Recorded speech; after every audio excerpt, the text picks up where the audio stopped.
Sebagian penumpang mungkin ada tadi satu informasi dari Pak Kadaop bahwa salah satu penumpang tadi mungkin ketakutan.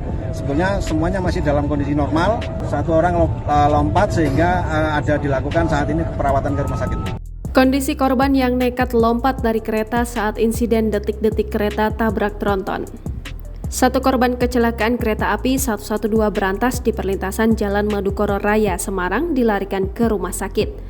Melansir Tribun Jateng, korban tersebut terluka akibat melompat saat kereta masih berjalan.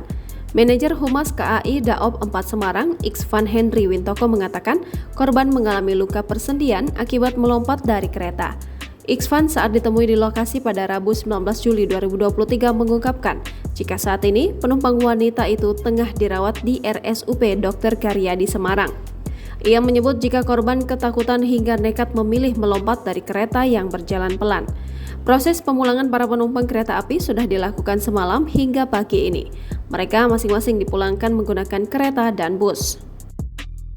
Sebagian penumpang mungkin ada tadi satu informasi dari Pak Kadaop bahwa salah satu penumpang tadi mungkin ketakutan.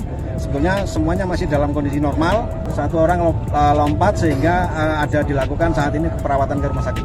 Diberitakan sebelumnya, KA Berantas yang membawa sekitar 615 penumpang menabrak truk kontainer tak bermuatan yang mengalami mogok di jalur tersebut. Akibatnya tabrakan pun tak bisa dihindari hingga lokomotif KA Berantas sempat terbakar. Tabrakan KA 112 atau KA Berantas dengan sebuah truk tronton di lintas Cirakah, Semarang Poncol, Jawa Tengah pada Selasa 18 Juli 2023 mengejutkan banyak pihak. Warga pun merekam detik-detik ketika asisten masinis keluar dari lokomotif yang terbakar hebat.